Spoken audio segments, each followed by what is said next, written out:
Ladies and gentlemen, welcome back. It's another week that was, another week that will be, and we say what now and what next, Pete? Welcome. Tell me something. What happened Friday? What happened over the weekend? Obviously here in Australia Day we celebrated Anzac Day. Absolutely. And as they did obviously in 52 other Commonwealth countries. But Pete, looking ahead, what do we see? What's happening? Well, good morning, Will. Let's look at where we entered Saturday morning here as far as New York trade. Very, very strongly bid up. And we had the Nasdaq up, I think, nearly 1.5%. S&P 500 was boom. We're at all-time highs for the S&P 500, so it's been an outstanding month to date. And Dow was bid up. We've got a big week as far as reporting. Apple, Amazon, Alphabet, Microsoft, Facebook, and there might be one or two others in there. So a big week in tech. Oh, Tesla. Tesla, right? Yeah. Big week in tech reporting. Very popular companies. Very, very popular. And I think that even though possibly a lot of those numbers are already baked in, I think there's still some upside. I think the end of this week will be a strong record week. Again, that uplift as far as US equity. So we'll be on the coattails of that. US dollars come under pressure, now in the 90 handle, around about 90.8 this morning. So the continued softness, strong as far as gold, strong as far as oil. Oil's been bid up.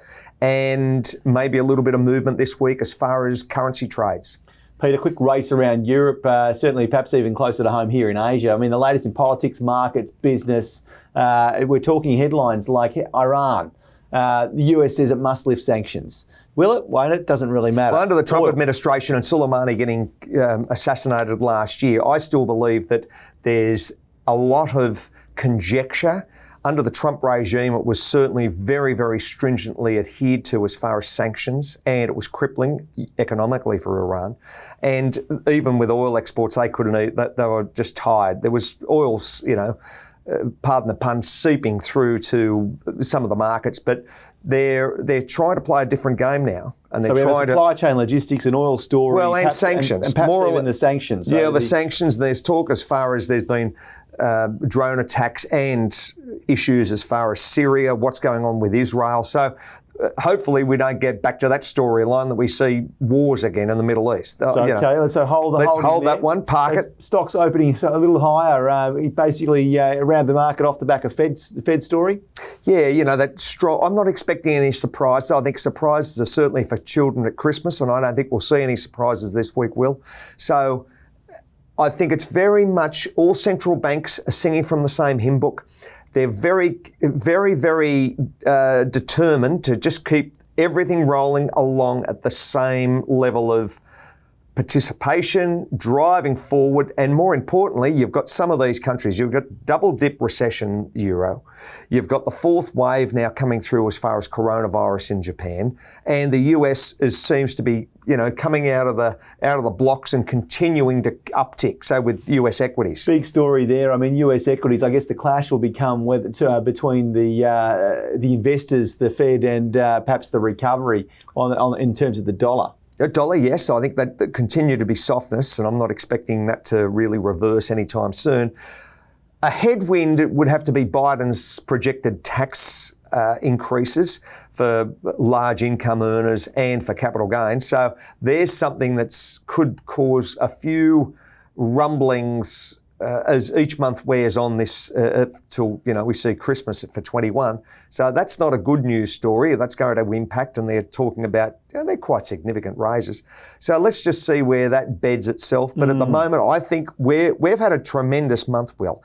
This month, if you would have listened to this program, you would have been able to see opportunities. US dollar continues softness, equities at all-time highs, gold rallied $110. It hit just on 1,800. It was $17.99 or something the other day. It's about nearly just under $17.80 now. So you gain a lot from listening. And fundamental research, you can look at your charts, but we offer this globally, and we're not here to pat ourselves on the back. All we do is we observe opportunities and we see and market themes, and it's nice to take some information. And the information at the moment April has been absolutely gangbusters. It's boom. Listen, learn and act, and here's what we're talking about. All right, and finally, before we dig into the charts, if we look at the vaccine travel rules, we seem to be widening them. The rifts are forming. There's little bubbles popping up. Well, Australia, New Zealand for the opened up man in the last street week. like myself, Will, that's got to travel on commercial airlines, yes, that's exactly right. For people like yourself that travel on private airlines, Well, listen, that's mate, a different matter. I didn't make the GP cut, mate. No, so you should have been in Bermuda, but you've got to pick. pick the phone up, mate. You've got to ask for the phone. So there's the trouble there. Yes, so that all washing through, there's big talk at the moment as far as the recipients of the vaccine in the US will be able to, the US residents will be able to spend a European summer. And that could be a great time for European trade and, of course, for that tourism dollar coming in. Nothing quite like walking down the Paradenplatz in Zurich in lovely July or August, or having a look at the Acropolis or Eiffel Tower. Be more yours, a bit of a romantic, on the Seine. But you got to be there for New Year's to watch the fireworks display. It's every citizen for themselves. yeah, well, that's true. So all of those themes going across Europe, we just hope, it's easy to say that from Australia. We've been blessed in a lot of ways, but there's a lot of parts of the world, and certainly Europe, that's been hemorrhaged with double-dip recession. So you would love to see that good news and goodwill sweep across its nation over the next, or sweep across the nations over the next matter of months leading into that summer. Gorgeous time to be in Europe if you can afford it and do it. So let's just hope that they get some uplift. Righto, well, let's just take a look at these charts. So in the first instance here, what we're looking at here is US versus Japanese yields. Yep. US Treasury have soared in 21. Japanese yields have stuck near zero, Pete. Well, they're stuck near zero because they can't get inflation off the ground, Will, and that's the issue. So the yen's been strong. It's been whipsawing over the last couple of months, but it's continued strength. It's a very, very, from an economic powerhouse, I think the rhetoric surrounding that is quite simple.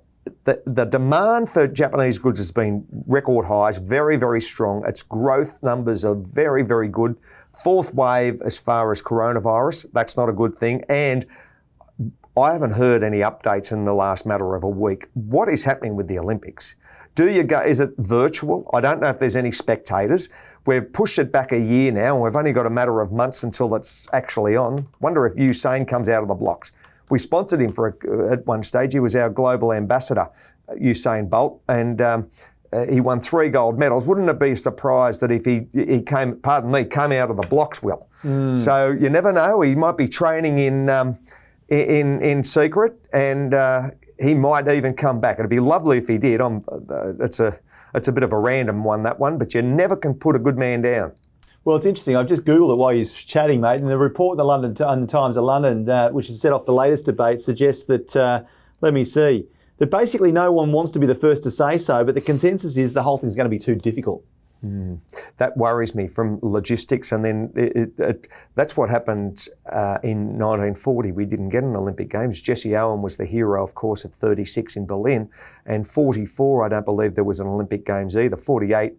Where was 48, Will? Can you put your mind back? Where were you in 1948? Mate, it wasn't even the apple in my mother's eye. Oh, come on, Will. You would have been just finished high school. No, I was I'm probably thinking still ducking for cover. And 48 was either, I think 48 was London, 52 Helsinki, 56 Melbourne, 60 Rome, 64 Tokyo, 68 Mexico, 72 Munich, of course, with the tragedy there, 76 Montreal, 80 was good old Moscow. So there we roll through from those lines, and I just hope and pray that we do get the chance to actually have an Olympic Games this year, because on the positive, it joins country the world together economically, and more importantly, we're in a time that we need that gelling or that glue to I think open up the world again. Open up the world. Well, let's just talk about this for a second. So no country has yet pulled its athletes, so that's good. Yep. Well, I was conscious of that. That's why I was saying that. Yeah, no one said. And I think if we flow back to the prior key point, I mean, the biggest issue is there's 127 million people in Japan. Yep. The question becomes, can they vaccinate? And if they do, can they eradicate? And the answer is, of course, they can't, because who could tell, right? So nobody can be certain of that. They may run the games without fans. Well, that was the point I was saying. Is it going to be a virtual game? I mean, how do you do it as the crowd participation? You miss all of those. I suppose you just miss that excitement factor, but it could still work. I just hope and pray that it does, for Japan's sake and for the athletes, and more importantly for the world. Well, here's a number for you. Japan spent nearly $25 billion organising the Olympics to date, right? Oh, it's monstrous. So the infrastructure spend. and all the stadiums. So when you think about, when you say, how's Japan going? Can't get inflation off the ground, but it's very, very strong domestically. Wonderful trade, and I just feel as though that the yen cross US dollar, I think there's going to be a little bit further upside for it. Rightio, let's jump forward. Australian CPI seems to be missing the RBA target. Yeah, well, everyone says that we're still stuck in that band, but people you talk to in Main Street tell me that things are up 10%. So it's a hard one to work out where the headline's coming from as far as inflation being tied, and we've got some PMI numbers coming out of China this week. So if we get good numbers there, and you've got that a little bit of bubbling away there could be a further uplift as far as Aussie. We're at 77.5. There's a chance I think we'll break that 78. I wouldn't be surprised by end of month. We're nearly there. So that further uptick could materialise in the short term. Eurozone, let's talk about GDP growth. The economy is likely slipping back into that double-dip recession story. Second, well, yes, exactly. Double-dip recession. That was the issue. So taking all that on board, where the storyline is there, that euro has been quite strong. We're now at a 121 handle. So I'm thinking that there's further upside even for that. We might break a 121.5. It's just offering. It's been a glory trade this month. Euro, so what's USD. The driver there? Is it the restriction of people movement? Is it the I guess the loosening of the lockdown restriction, which will actually open that up and actually allow people movement to actually drive some outcome? Yeah, first there's that side of it, vaccinations, and Europe's been in a terrible bind really this year. So let's just hope and pray that they allow tourism in coming, May, June, July. And get to enjoy it and really open those floodgates and try and look at some form of economic prosperity. Righto. Well, let's talk US GDP growth. It's the story of personal income versus spending. Yep. Are the boo times here? Is the flood of stimulus really loosening up and boosting US economy? Will it peter out, and what's the story? All the central banks are singing from the same hymn book. They're not backing back. It's all going to be continuation. I can't see any, real storylines there as far as raising of rates. So at the present time, QE and kick the can down the road. And it's kicked, right? You touched on this at the opening. The S&P 500 is pretty close to all-time highs. Yeah. You've got reporting period with all the popular tech players out there. People are still pushing the buy now, pay later thing pretty hard. The calendar's pretty busy. Plenty happening on the confidence indexes. Yeah, just looking at that graph, right? The dotted line there is representative forecast. So somebody's saying, hey, this is going to go parabolic. Basically to the parabolic to hit the moon. Well, we'll just have to wait and see how that plays out. But I tend to agree with that forecasted number, and that's where the analysts are talking. So who are we to argue against them? And that's why I think the next 8 months of 21, leading into Christmas. You can't tell the future, but there could be some very, very big surprises. All right, ladies and gentlemen, Pete, set the clock. It's running. It's 8 months to go. All right, let's have a look at the US dollar and Treasury yields. Looks like a reasonable correlation there between the two. Yield, that heat has come out of the yield market. So as far as all of that hot air that we were experiencing in February and March, and that's dissipated, and that US dollar from that 93 plus handle going back a couple of weeks ago, a month ago, it's absolutely hammered to the downside. So that's been the glory trade, US dollar softness, all the other currencies bid up against it, of course, the crosses, and that's just the joys of trading international FX. The biggest market in the world, about $6 trillion a day gets traded, dwarfs everything compared to commodity markets and stock indexes or stock markets. So that really is where a lot of the smart money has found a home over the last couple of weeks, and it's just been US dollar softness. Gold bid up $120, $130, just 110, 115 I should say. So exciting times, Will. Popular trades.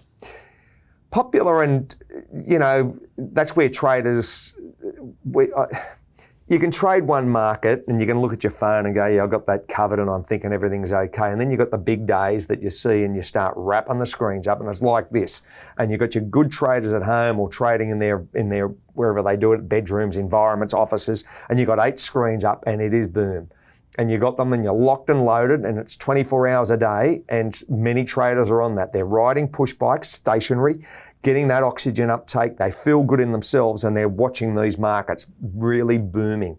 And I can't say it long enough. I've said it about 4 times already in this interview. April has been outstanding. April's outstanding. All right, back to Japan because we talked about Japan a couple of minutes ago. This story is all about Japan. The onset of the pandemic saw Japan really driving different model to lockdowns to contain the COVID spread. As we said, it's into its 4th wave. Some pressing issues, big spend on Olympics, looking for an outcome, wants it to happen. Aging population, the oldest in the world, roughly. Yep. Well, Okinawa is, I understand, but certainly Japan as a whole, 35 million people in Greater Tokyo. And if you're looking at that, the red, that is US and Germany. So they've been absolutely, pedal to the metal, and it's, And look, people for the last couple of months, all year really, V-shaped recovery, V-shaped that's recovery. all we've been hearing, and that's all we've heard. That is a V. That's a V. If that's the first real V I've seen on chart. Yep. And so that really, and you can see that my eyes are. All right, let me tell you. So I've got to tell the big blue one at the bottom, is that UK? The big blue one at the bottom is the United Kingdom. There you are. So.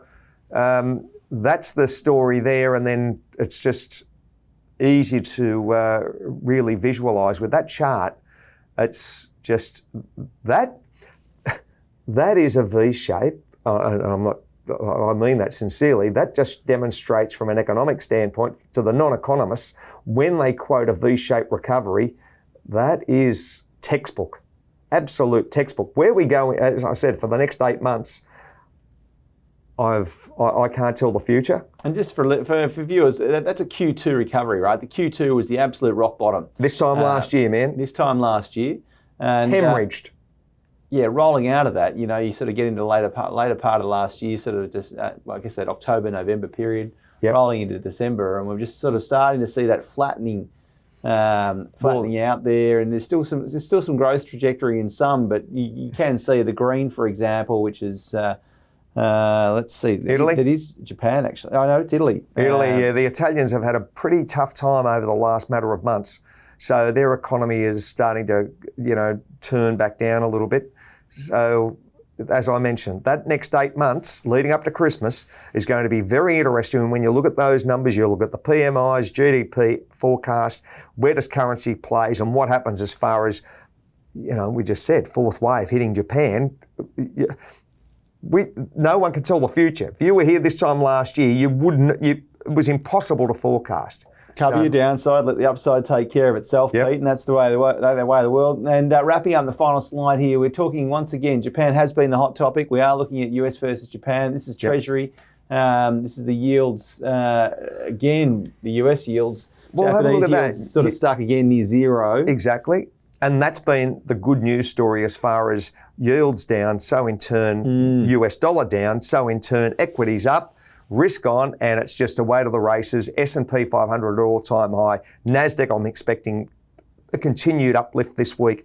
We're up 1.5% Saturday morning after New York. So I'm quite excited this week as far as what sweep that good news story presents to Asia equities today. I'm looking at seeing what happens if that growth can continue with those numbers coming out, those earnings, whether we can see a further uplift as far as US equities. So this week is going to be a very, very, not only interesting, but there's a lot of key drivers coming down that we're going to disseminate that information. Well, I don't know about you, Pete, but I feel like we should round back up on Thursday to actually see how some of this tracked and put a real-time pre-weekend show together and maybe give some people some insights and maybe some. I wouldn't. End of month. End of month. It's an end of month conversation around how it actually really travelled. Yeah, we might do that. Well, Pete, it's been a pleasure. Got a rolling into the next 10:30, and so are you. Take care, Will. Thank you. Cheers.